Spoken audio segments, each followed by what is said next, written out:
네, 오늘 은혜를 같이 나누기를 원하시는 하나님의 말씀 잠언서 3장 1절부터 10절의 말씀 함께 찾으신 줄로 알고 교독하도록 하겠습니다. 내 아들아, 나의 법을 잃어버리지 말고 내 마음으로 나의 명령을 지키라.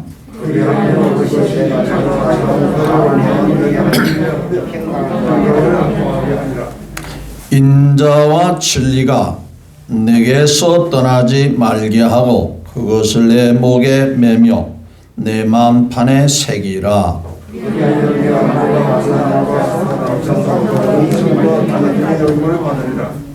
너는 마음을 다하여 여호와를 신뢰하고 내 명철을 의지하지 말라.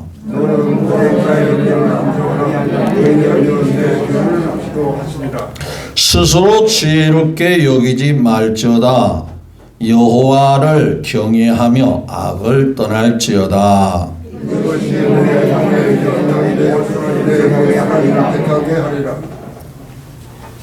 내 재물과 내 소산물에 처음 익은 열매로 여호와를 공경하라. 내 창고가 가득히 차고 내 포도주 틀에 새 포도즙이 넘치리라. 아멘. 네, 잠언서 3장 1절부터 10절의 말씀을 함께 교독했습니다. 먼저 우리와 함께 계시는 하나님께 우리 모두의 마음과 뜻을 담아 큰 영광을 올려드립니다. 모든 영광은 누구에게? 하나님께. 우리 모두의 예배를 통해서 하나님께 큰 영광을 올려드리겠습니다. 또한 거꾸로 하나님의 은혜와 복이 사모하고 사랑하는 주님으로부터 모두에게 넘쳐나게 되시기를 예수님의 이름으로 축복합니다.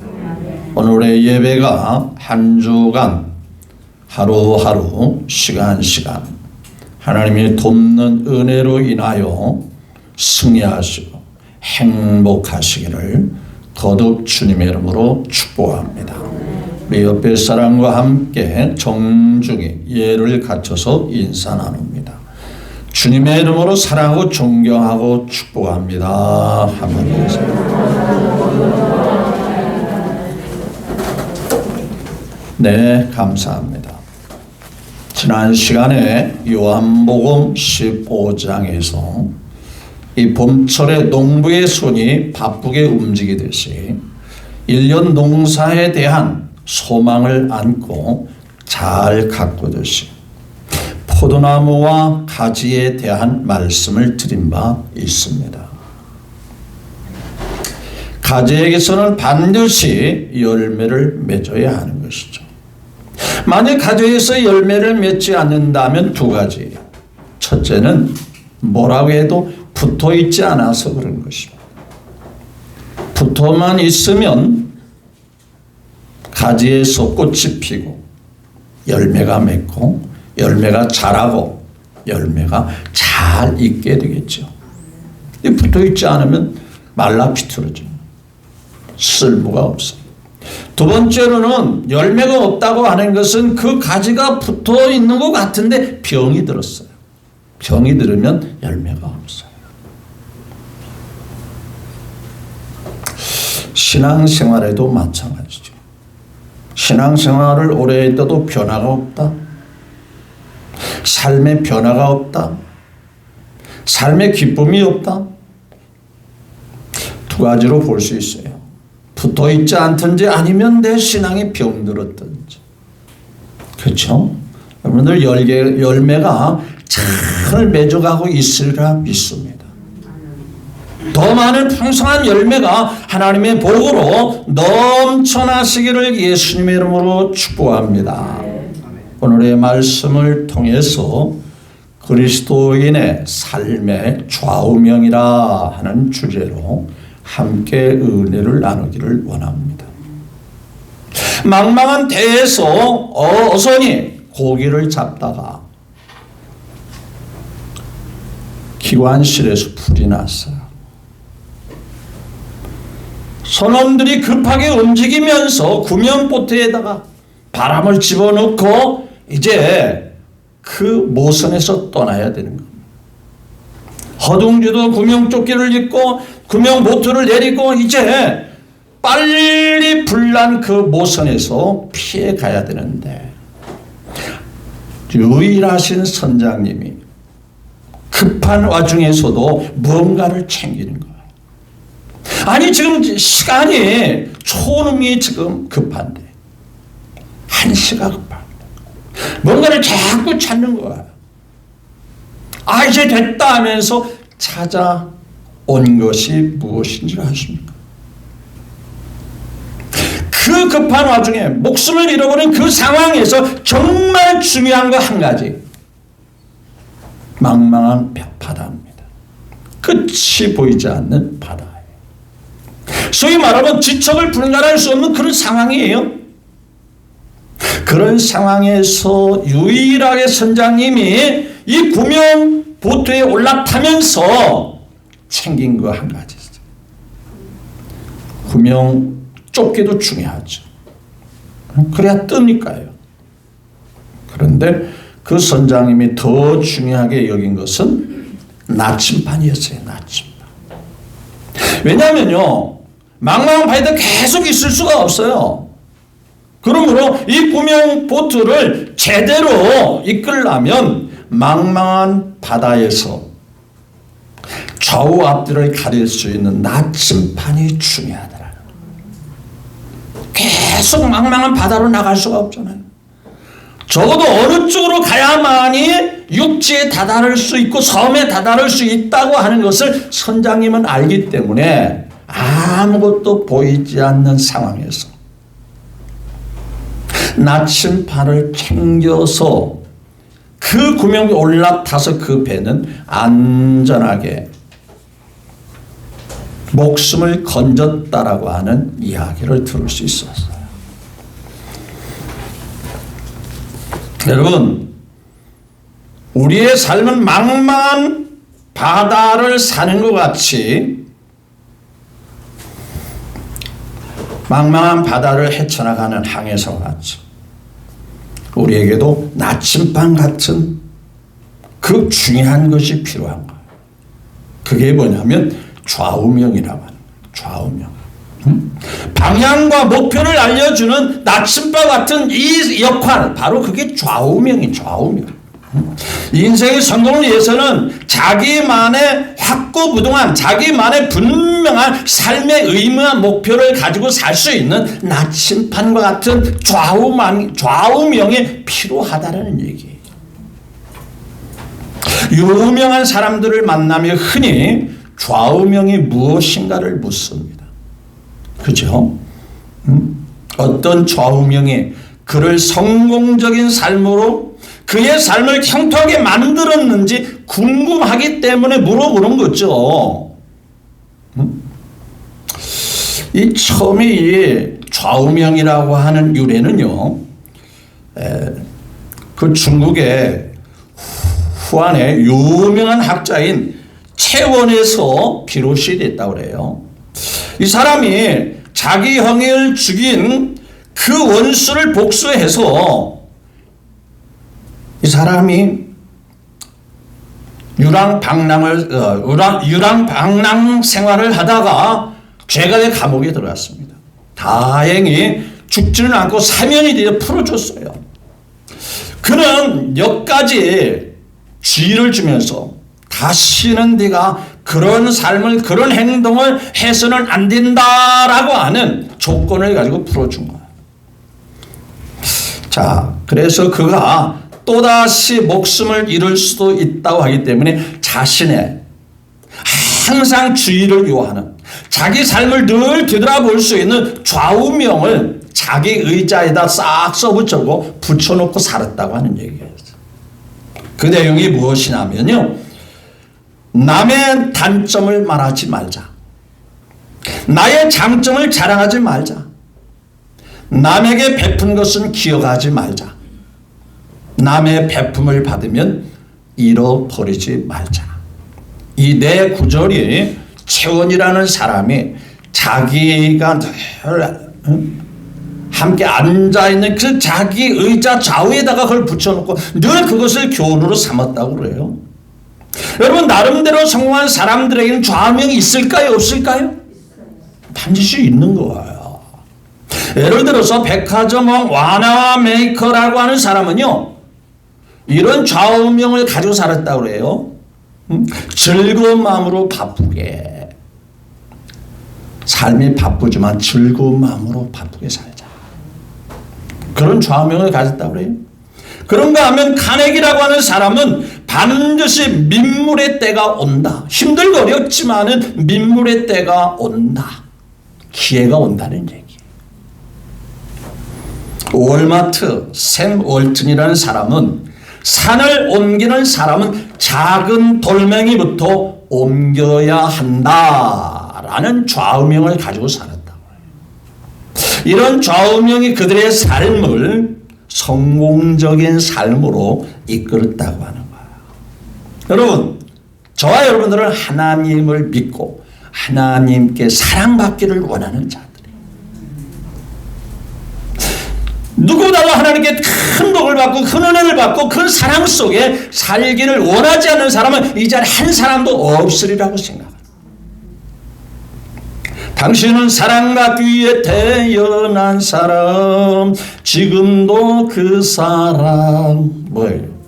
받고 있지요. 그 사랑을 더 많이, 더 넓게, 더 크게, 강하게 받기를 원하는. 그러다면 우리가 신앙생활도 맹목적으로 대충 신앙생활을 할 수 없잖아요. 맞죠?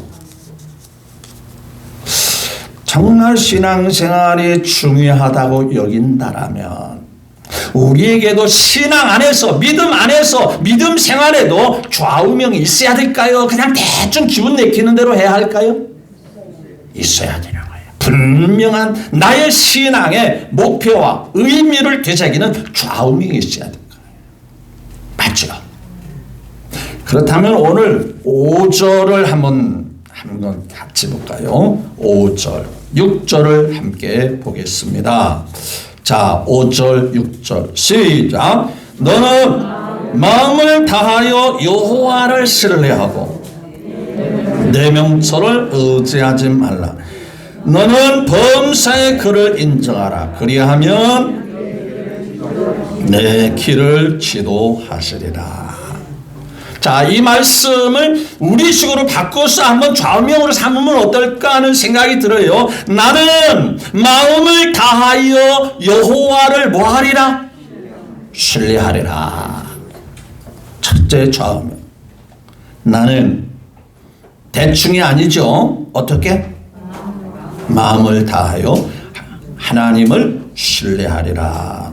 두 번째로는 나는 내 명철을 의지하지 않으리라. 확실하죠?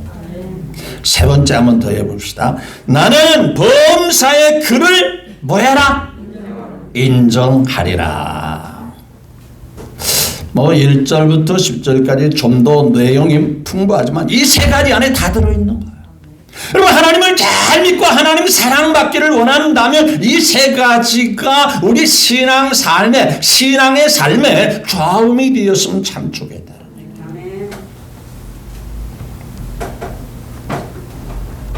나는 마음을 다하여 하나님을 뭐하리라? 철석같이 신뢰하리라. 여러분, 하나님을 신뢰한다고 하는 것은 어떤 의미냐면요. 자, 옛날에요, 알렉산더 대왕에게 그의 모든 전투 때마다 그를 따라다니는 참 좋은 의사가 있었다고 그래요. 자, 그런데 주변에 너무 대왕님을 곁에서 지키는 그 의사가 부러워서 시기하고 질투한 어떤 사람이 그를 제거하기로 작정하면서 그 알렉산더 대왕에게 편지를 써서 전달합니다. 대왕님이시오, 저 옆에 있는 의사님이, 저 의사가 대왕을 죽이려고 언젠가는 그 마시는 컵에 독약을 넣을 계획을 세웠습니다. 조심하십시오. 그런 편지를 대왕에게 전달했어요. 그래서 그 대왕님이 노발대발하면서 그 의사를 죽일 줄로 생각하고 그렇게 모함을 했던 거예요. 그러면 분명히 그렇게 사랑받는 의사라도 죽인다고 하는 독설설을 퍼뜨리면 왕이 죽일 줄로 알았어요. 그러나 마침 식사 때 알렉산더 대왕은 그 편지를 모든 사람 앞에서 읽어주면서 자기가 그 의사를 100% 믿는다는 것을 보여주기 위해서 컵을 들어, 음료를 담은 컵을 들어 그 안에 든 것을 한순간에 다 마셔버렸어요. 이것이 믿음이에요. 그 의사를 대왕은 100% 신뢰했습니다. 누군가가 그 의사를 모함해서 그 의사를 죽이려고 모함을 해도 그 대왕만큼은 그 의사를 전혀 의심하지 않고 뭐 했다? 믿어줬어요. 그게 바로 신뢰하는 거예요. 여러분, 하나님을 믿을 때도 전적으로 신뢰해야 하는 거예요. 긴가민가 해서는 안 돼요. 이랬다 저랬다 해서는 안 되는 거예요. 전적으로 신뢰하면 하나님의 역사가 있는 거예요. 여기 분명히 그러냐. 그리하면 범사에 인정하라. 그러는지라. 그리하면 그 하나님이 어떻게 하신대요? 내 길을, 내 삶의 길을, 내가 살아가야 할 인생길을 뭐 하리라? 지도하시리라. 하나님을 전적으로 신뢰하고 나아갈 때 하나님 우리를 이끌어 주신다. 여러분, 역대기 상하를 보면 유다의 왕이 20명이 나옵니다. 20명. 그런데 20명 중에 8명이 하나님 앞에 좀 선하다, 의롭다, 그런 평가를 받았는데 그 중에 정말 귀감이 되는 왕 한 분이 계세요. 물론 여러 왕이 있어요. 그런데 여호사밧 왕이 있습니다. 여호사밧 왕. 자, 여호사밧 왕이 유다 나라를 이끌 때에 주변의 나라 모압과 암몬이라고 하는 이 마온의 사람들의 연합군을 형성해서 그 여호사밧 왕이 이끌어가는 유다 나라를 침범해서 쳐들어왔어요. 이때 너무나도 많은 병력을 입고 데리고 왔기 때문에 두려워함으로 하나님께 간구하고 백성들의 금식을 선포합니다. 하나님 앞에 너무 간절하게 기도를 합니다. 그때 하나님께서 여호시알이라고 하는 선지자를 통해서 응답을 주십니다. 역대하 20장 15절 17절에 보면 응답의 내용이 나옵니다. 뭐라고 하냐? 너희는 이 큰 무리로 말미암아 두려워하거나 놀라지 말라. 이 전쟁은 너희에게 속한 것이 아니요 하나님께 속한 것이니라. 그러면서 이 전쟁은 너희가 싸울 것이 없나니 대열을 이루고 서서 너희와 함께한 여호와 하나님이 구원하시는 것을 봐라. 무슨 얘기예요? 하나님이 해결해 주겠다는 거예요? 안 해주겠다는 거예요? 하나님이 직접 친히 전쟁에 참여해서 하나님이 전쟁에서 이기게 해 주신다는 거예요. 그러자 여호사밧 왕은 백성들에게 자신있게 담대하게 말합니다. 그 내용이 바로 역대하 20장 20절이에요. 유다와 예루살렘 주민들아, 내 말을 들을지어다. 내 말을 잘 들어라. 너희는 너희 하나님 여호와를 신뢰하라. 하나님을 신뢰하라. 그리하면 견고히 서리라. 그의 선지자들을 신뢰하라. 그리하면 너희들이 형통하리라. 나는 자신 있게 믿는다. 그러니 너희 백성들도 마음 흔들리지 마. 하나님이 안 해주면 어떠지? 야, 우리 하나님 응답해 주는데 야, 적군들이 숫자가 너무 많아. 너무 무장을 막 세게 해와서 우리가 다 쳐들어오면 다 죽어. 그러니 눈에 보이지 않는 하나님의 말씀 약속보다는 지금 눈에 보이는 적군들에 의해서 간이 콩알만해지고 목숨이 위태하다고 생각할 수 있는 상황에서도 야, 하나님 신뢰해. 하나님 믿어. 우리가 믿는 하나님 그렇게 시시한 분 아니야. 그렇게 거짓말하신 분 아니야. 그리하면 견고히 서리라. 그러면서요, 여호사밧 왕이 그 전쟁 와중에 무엇을 한지 아세요?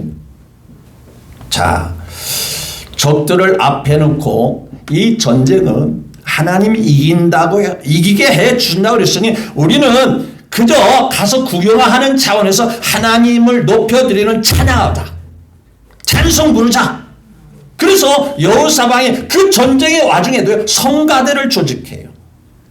그리고 하나님을 찬양하는 성가대를 조직해놓고 전쟁에 벌어지는 그 전투 현장에서 하나님께 막 찬양을 합니다. 하나님을 높이는 찬양을 합니다. 아니, 전쟁하는 와중에 어떻게 될 상황이 인간적으로 조마조마할 텐데 그게 가능합니까? 그런데요, 놀랍게도 그 전쟁에서요, 상대 자기들끼리 모압과 암몬이 섞여 있다고 그러잖아요. 자기들끼리 연합군이 됐지만 자기들끼리 서로 불신해가지고 치고받고 하다가요, 그들이 다 몰살을 당합니다. 여호사밧이 이끄는 유다 나라는 가만히 있어도 누가 이기게 했을까요? 하나님이 이기게 해주셨어요. 하나님이 해결해 주셨습니다. 이것이 전적으로, 그래서 오늘 말씀해 보니까 마음을 다하여 하나님을 뭐해라? 신뢰해라. 겉으로만 하나님 신뢰하는 척 하지 마요. 하나님 믿어. 나 교회 다녀. 여러분, 마음에 신뢰한다고 하는 것은 늘 말씀드리지만 자기 자신이 더 잘하는 거예요. 대충 하나님 의지하는지 정말 진심으로 우러나서 마음을 다해서 하나님을 신뢰하는데 본인이 알아요. 본인이. 두 번째로 주님이 더 잘 알아요. 그래서 베드로가 주님 사랑한다고 하니까 3번 계속 묻는 거예요. 네가 나를 사랑한다면 절대 나 부인하지 않아. 나 모른다고 저주하면서 그러진 않았을 거야. 맞죠? 아, 내 주님 사랑하잖아요. 그거 말뿐이었어. 마음으로 그렇게 사랑한 거 아니었어. 마음으로 정말 사랑했다면 너는 그 죽는 자리에서도 나를 부인하지 않았을 거야. 네가 나를 3번씩이나 저주하고 맹세하면서 모른다고 부인한 거 보면 사랑이 말뿐이었어. 그래서 성경은 계속 묻는 거예요. 3번씩이나 묻는 거예요. 진짜 사랑하냐? 저 사람보다 진짜 마음으로 사랑하냐? 그 묻는 거예요.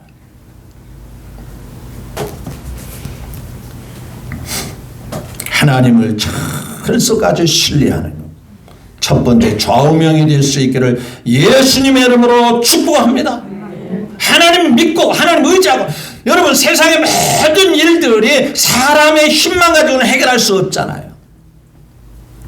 불가사의한 일들을 하나님이라면 너무 쉽게 해결해 주시고. 그래서 시편 기자는 시편 110편 8절 9절에 여호와께 피하는 것이 사람을 신뢰하는 것보다 나으며 여호와께 피하는 것이 고관들을 신뢰하는 것보다 낫도다. 정치인들, 권력자들 이런 사람을 신뢰하는 것보다 하나님 아버지를 신뢰하는 것이 더 낫다. 왜 사람을 신뢰하지 말아야 하는지 아신가요? 성경은 이렇게 말합니다. 귀인들을 의지하지 말며 도울 힘이 없는 인생도 의지하지 말아라. 그 호흡이 끊어지면 결국은 그 강하고 대단한 생각도 흙으로 돌아가서 그날의 그 생각이, 그가 말한 모든 것들이 다 소멸하리로다. 없어질 거다. 이사야 2장 22절도 너희는 인생을 의지하지 마라. 그 호흡은 코에 있느니 그 숫자를, 그 셈할 가치가 없다. 자기 목숨 자기도 모르는데 그가 언제 살지 몇 년을 살지 아무도 모르는데 왜 그를 의지하냐 그 말이요. 사람은 누구나 믿음의 대상이 아니에요. 오직 하나님만 신뢰하고 하나님만 의지하고 나가시면, 나의 삶의 좌우명은, 나의 삶의 철칙은 오직 하나님만 신뢰하리라. 사람을 보며 세상을 볼 때 만족함이 없었네. 나의 하나님 그분을 볼 때 나는 만족하였네. 두 번째, 앞서 말했지, 내 자신을 의지하지 말리라. 내 자신을, 내 자신의 명철을, 내 자신의 똑똑함을, 내 자신의 지식을 의지하지 않으리라. 사람은 자기 나름대로 자부심과 긍지를 가지며 살 수 있어요. 물론 필요하기는 해요. 그래서 어떤 사람에게 하나님 믿으세요, 하나님과 함께 사세요 그러면 나는 내 주먹을 믿습니다. 이렇게 말하는 사람 치고 참 어리석은 사람이 없어요. 되게 자기를 믿어요. 지혜롭지 못합니다. 한 치 앞을 내다볼 수가 없어요. 지나고 난 삶을 들여다보면 실수투성이고요. 선택이 잘못됐다고 후회스러운 것들이 너무 많이 있어요. 여러분, 권세가 있고 부귀영화를 누린 사람도 재판을 받을 때 모습을 보면은요, 그 당당했던 기세는 온데간데 없고요, 초라하고 두려움과 불안에 휩싸여서 얼굴이 창백하게 굳어있는 모습을 보죠. 강하지 않습니다. 연약합니다. 사람들이 자신이 가장 똑똑하고 가장 지혜로운 줄 알지만은, 그래서 자기 잘난 맛에 살지만 그렇잖아요. 여러분, 나는 내 명철을 의지하지 않으리라.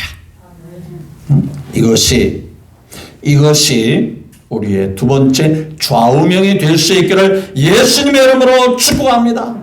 내 것으로, 내 수단으로, 내 방법으로 살려고 하지 마세요. 하늘 아이가 정원에 있는 아버지 주위에서 놀다가 그 정원에 있는 큰 바위를 옮기려고 끙끙대고 있어요. 그런데 그 정원에 박혀있는 그 돌은 너무 커서 어린아이의 힘으로는 도저히 옮길 수가 없습니다. 혼자 끙끙거리면서 그 돌을 옮기려고 하다 그만 포기합니다. 이 모습을 지켜본 아빠는 네가 그 돌을 옮기지 못하는 것 보니까 내 힘을 다 사용하지 않았구나 라고 말을 해줍니다. 그랬더니 그 아이가 아니에요, 나는 온 힘을 다 써서 돌을 옮기려고 했는데 돌이 커서 옮길 수가 없었어요. 아니야, 너는 모든 것을 다 쓰지 않았어. 힌트, 무슨 뜻일까요? 그 옆에 누가 계셨다고 했죠? 그 의자에, 정원 앞에 의자에 누가 앉아있어요? 아빠가 앉아요. 자기가 못하면 빨리 포기하고 누구 보고 해달라고 해요? 옆에 앉아있는 아빠 보고 해달라고. 그렇지? 아빠, 내가 이 돌을 옮기려고 하는데 아빠가 해주면 안 돼? 싫다고 할 부모 없어요. 싫다고 할 아빠 없어요. 그래? 네가 원하면 내가 해줄게. 내가 해결해 줄게. 내가 옮겨줄게. 여러분, 우리가 믿는 하나님 믿는다면서도요, 내가 다 해보고 안 되네. 안 되는 거구나. 그것이 자신을 믿고 자신을 인정하고 사는 거예요. 내 똑똑한 거, 내 잘난 거, 내 수단, 경험. 아무것도 아니다. 하나님 앞에 아무것도 아니다. 다 내려놓으리라. 하나님만 바라보며 살리라. 여러분, 하나님만 의지하고 나가면 틀림없이 하나님의 역사가 있게 되는 것입니다. 세 번째는요, 범사에 나는 범사에 누구를 인정하리라? 하나님을 인정하리라. 세상의 모든 일들은, 세상의 모든 문제가 일어나는 것들은 하나님을 인정하지 않고 하나님께 도전할 때 일어나는 겁니다. 히틀러는 세계 정복을 꿈꾸면서 사람을 자그마치 600만 명을 죽였어요. 그런가 하면요, 구소련의 스탈린은요, 히틀러보다 더 많은 3천만 명을 죽였다고 그래요. 세계를 정복했을까요? 자기가 꿈꾸는 것을 다 이루었을까요? 스탈린 당시요, 반체제 솔제니친이라는 사람이 스탈린을 비판을 했어요. 그러면서 인간의 비극은 하나님을 인정하지 않고 하나님을 떠나서 살기 때문이다라는 비판의 글을 올렸습니다. 여러분, 개인이든 가정이든 국가든 하나님을 인정하지 않으면 많은 문제가 생깁니다. 우리는 언제나 범사에 하나님을 인정하면 그 뒤에 뭐가 오냐면요, 하나님이, 살아계신 하나님이, 우리의 아빠가 되신 하나님이 뭐 하신대요? 지도해 주신다네. 하나님이 우리를 이끌어 주신다는 거예요. 여러분, 사울왕과 다윗왕을 비교할 때 사울왕은 자기 똑똑하고 자기 수단과 방법으로 살다가 결국 나라를 제대로 이끌지 못하고 실패자가 되었어요. 그런데 다윗은요, 범사에 하나님을 인정하고 범사에 하나님 앞에 묻고 기도하고 하나님을 의지하고, 그랬을 때 다윗이 사울과 스펙을 비교하면요, 다윗은 이력서를 쓴다고 하면요, 나는 과거에 양친 것밖에 없다. 나의 경험은, 나의 이력서는, 나의 과거의 삶은 양치기였다. 그런 다윗이 뭘 잘할 수 있겠어요? 그런데 그와 반한 사울왕은 더 많은 스펙이 있어요. 더 좋은 환경이 있어요. 그런데 하나님을 인정하지 않는 순간 사울은 하나님께 버림을 당하고 나라가 힘들어지고 어려움에 빠지지만, 다윗 삶은 언제나 자기가 양칠 때와 같이 변함없이 하나님을 인정하고 하나님을 바라보고 하나님을 의지하니까 나라가 잘 돼요. 본인이 복을 받아요. 존경을 받아요. 선군이 돼요. 이게 하나님의 역사인 것을 믿으시면 아멘. 사무엘하 8장 6절 14절에 보면 다윗이 어디로 가든지 누가 이기게 하시더라? 예, 단서가 늘 붙습니다. 다윗이 잘해서 이긴 게 아니에요. 누가 이기게 하시더라? 하나님이 이기게 하시더라. 중요한 거예요. 다윗이 수단이 뛰어나니까, 머리가 비상하니까 다윗의 노력 때문에 된 게 아니고 하나님이 그렇게 해 주시더라. 골리앗과 싸울 때도 그랬잖아요. 너는 창을 믿고, 너는 활을 믿고, 칼을 믿고 나왔지만 나는 하나님을 의지한다. 하나님의 이름으로 싸우리라.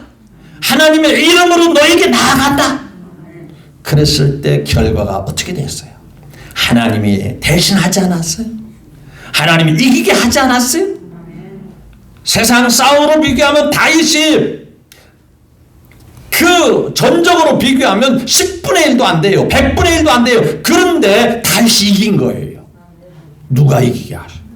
하나님이 이기게 하시고, 범사에 하나님을 인정하면 하나님도 범사에 복을 주시고 범사의 역사가 일어나게 하시고 하나님이 주관하심이 늘 나타나게 될 것을 믿으시기를 주 예수님의 이름으로 축복합니다. 여러분, 성경 다음으로 그리스도인들에게 많이 익혀지는 책이 하나가 있는데 그게 뭐냐면요, 철로역정이라고 하는 그러한 작품입니다. 그리스도인에게 성경 다음으로 많이 읽는 책이죠. 철로역정. 이 저자가 누군지 아세요? 존 버년이라는 사람이에요. 17세기 영국에서는 성공회를 국교로 삼고 그 성공회가 국교, 나라의 국가의 종교예요. 따라서 이 성공회의 법칙이 엄격한 겁니다. 자, 그래서 관청에, 국가에 허락 없이 평신도와 설교를 하면 감옥에 들어가는 거예요. 그런데 이 번연이라는 사람이, 존 번연이라는 사람이 예배 중에 큰 은혜를 받습니다. 말씀을 통해서 큰 은혜를 받습니다. 속에서 은혜를 받으니까 많은 사람들에게 말씀을 전하고 싶어도 못 견디는 거예요. 그런데 국가의 정책에 의해서 평신도는 뭐 할 수 없으리라. 설교하면 안 된다. 감옥에 가야 된다. 그런데 이 좋은 번연에서 은혜를 받고 하나님 말씀을 사람들에게 막 들려주고 싶어도 못 견디니까 기회 있을 때마다 설교를 하는 겁니다. 말씀을 전하는 겁니다. 결국은 설교 금지령을 어긴 채로 12년 동안의 감옥에 들어가게 되는 거예요. 그런데 그가 특별히 잘못한 것은 설교한 죄예요. 그래서 감옥을 지키는 옥사장이 어느 날 너무나도 참 성실하게 감옥 생활을 하니까 잠시 부인과 가족을 보고 돌아오라고 감옥문을 열어주면서 풀어줍니다. 이게 국가에서 허락한 게 아니라 그 옥사장이, 감옥 간수가 그를 풀어주는 거예요. 그가 감옥의 문을 나와서 좀 가다가 뒤돌아왔어요.